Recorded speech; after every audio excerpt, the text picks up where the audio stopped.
저는 지금 엄마와 아주 평온하게 잘 지낼 수 있습니다. 그런데 10년 전에는 불가능한 일이었어요. 서울에 가면 이미 지하철을 갈아타는 사이 그 몇 분 사이에 많이 무너졌으니까요. 제주에서 하루에 4시간 이상을 명상하면서 쌓았던 그런 고요함, 평온함 이런 것들이 엄마의 한마디에 그대로 무너져 내리곤 했습니다. 요가한다는 애가 왜 그러니? 엄마가 제게 가장 많이 한 말입니다. 제가 보기에도 요가를 하면 그러지 않을 수 있어야 될 것 같았어요. 그래서 정말 괴롭긴 했지만 수긍할 수밖에 없었습니다. 그 뒤로 계속 요가 수련을 했고 결국에는 바뀌었습니다. 그 이야기를 조금씩 풀어나가 볼게요. 저는 30대를 이혼으로 시작했습니다. 어릴 때부터 아빠의 존재를 모르고 살았었는데 이렇게 보면은 저희 부모님도 제가 태어날 쯤에 이혼을 했던 거라고 하니까 결국에는 인생을 이혼으로 시작했다고 생각할 수도 있겠네요. 아무튼 그래서인지 제 어릴 적부터 소원이 하나 있었는데요.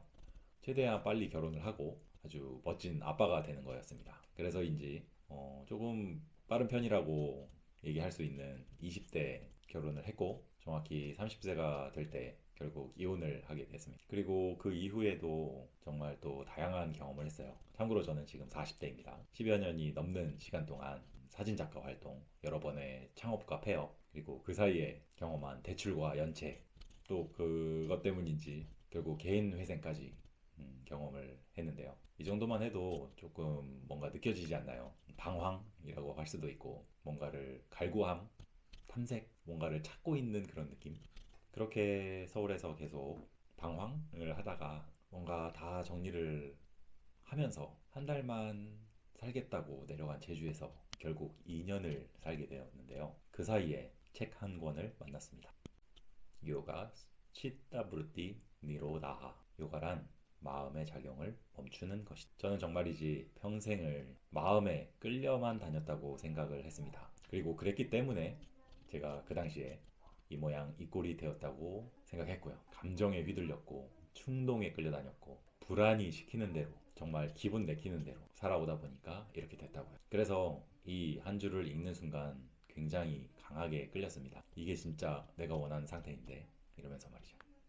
그래서 제가 요가 수련을 시작하게 된 이유가 바로 마음을 위한 거였습니다. 그러다 보니 당연히 수련의 중심이 명상 위주였고요. 당시 제주도에서 살던 방에서 요가 수련을 정말 하루 종일 최대한 많이 해야겠다고 마음 먹었을 때부터 오전에 아사나 수련, 우리가 알고 있는 자세 수련은 한 1시간 정도만 하기로 하고 나머지 시간에는 명상을 하자.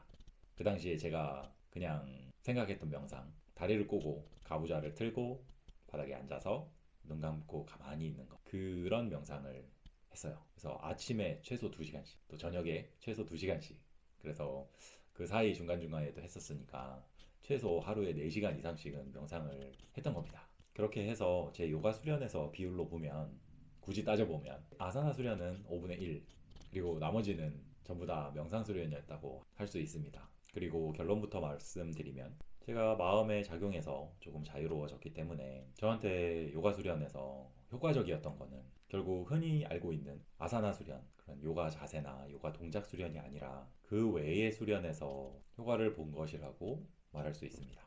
물론 쉽지는 않았어요. 수련을 시작한 지 얼마 안 됐을 때, 그러니까 한 두세 달쯤 됐을까? 나름 그 눈 감고 앉아있는 시간이 조금 익숙해지고 조금 뭔가가 달라지는 게 느껴졌을 때, 나 벌써부터 나 좀 되는가? 되는 것 같은데? 이런 생각이 들어서 제가 뭔가를 하나 시도해 봅니다. 제가 그때 저의 수련의 척도를 세워봤어요. 뭐 요가 자세를 얼마나 더 잘하게 되었는가?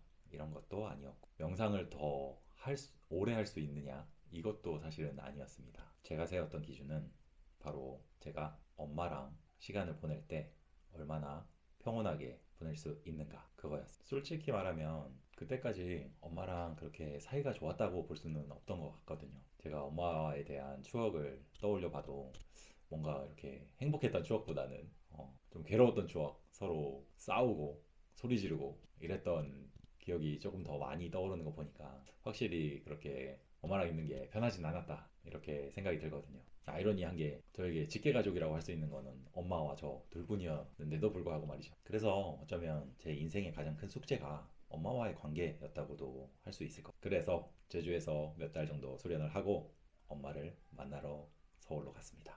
뭐 안부 인사차라고도 할 수 있겠지만 그 당시 제가 조금 더 관심이 있었던 거는 제 수련의 척도를 가늠해 보기 위해서였어요. 그런데 서울에 도착하자마자 뭐가 달랐습니다.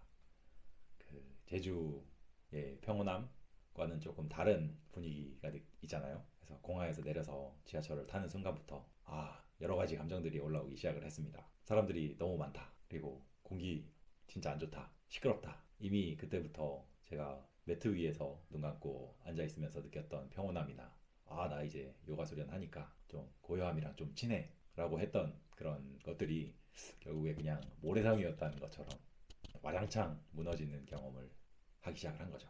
엄마를 만나서도 정말 하나도 달라진 게 없었습니다. 그리고 저희 어머니께 제가 저 이제 요가 수련합니다 라고 이야기를 했다가 엄마의 사전에 무기를 하나 더 장착해 드렸어요. 요가 한다는 애가 왜 그러니? 이때부터 제가 엄마 앞에서 뭔가 고요하지 않으면, 뭔가 감정적이 되면 엄마는 늘 그 얘기를 하셨으니까요. 그때 제주로 다시 돌아오는 비행기 안에서 분명히 알게 되었습니다. 매트 위에서 아무리 고요해도 매트를 말고 나면 소용이 없었다는 것. 그때부터 저의 수련의 방향이 조금 더 확실해졌죠. 그리고 이렇게 질문을 했습니다. 어떻게 하면 요가, 명상을 더 잘할 수 있을까가 아니라 매트 위의 수련을 어떻게 매트 밖으로 가져갈 수 있을까 말이죠. 아마 그때부터가 제 요가 수련의 진짜 시작이 아니었나 싶습니다.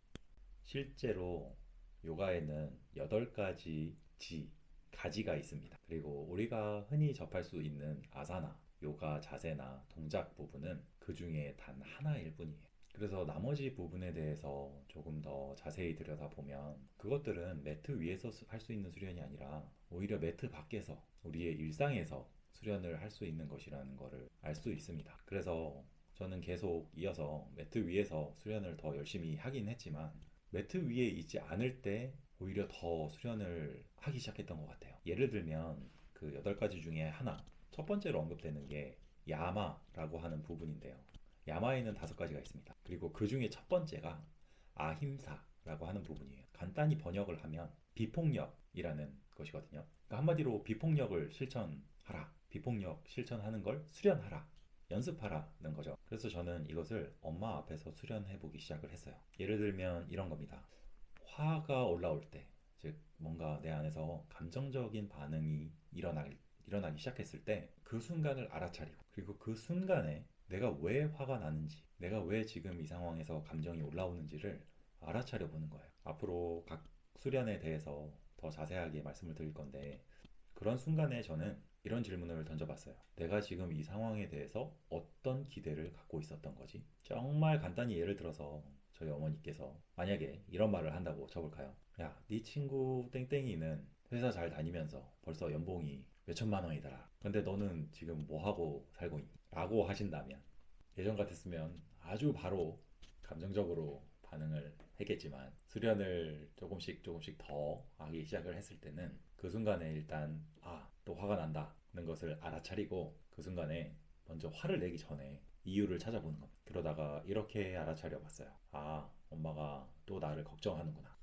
내가 개인 회생도 경험을 했고 아직 고정적인 수입이 엄마가 보기에 충분하지 않다고 느끼니까 또 걱정을 하시는구나. 그래서 내가 돈 걱정 없이 살기를 바라는구나 라는 엄마의 기대를 알아차렸어요. 그러니까 엄마가 왜 저렇게 말을 하는지 바로 이해가 되기 시작을 하는 겁니다. 그러면 결국 올라오려던 화는, 그 바로 직전에 느꼈던 화는 없어졌어요. 뭔가 좀 이해가 되실까요? 그리고 또 한 가지 예를 드려볼게요. 프라티아하라라고 하는 그 8개의 가지 중에 하나가 있습니다. 그거는 감각을 제어하는 수련이라고 번역해 볼 수 있는데요. 이런 거는 또 스마트폰 알람이 울리는 순간에 수련을 할 수 있습니다. 예를 들어서 누가 내 게시물에 좋아요 혹은 댓글을 달아서 인스타그램 알림이 떴다고 해볼까요? 알림이 뜨자마자 바로 스마트폰을 켜서 잠금 해제를 하고 그 게시물 혹은 댓글을 확인하는 순간,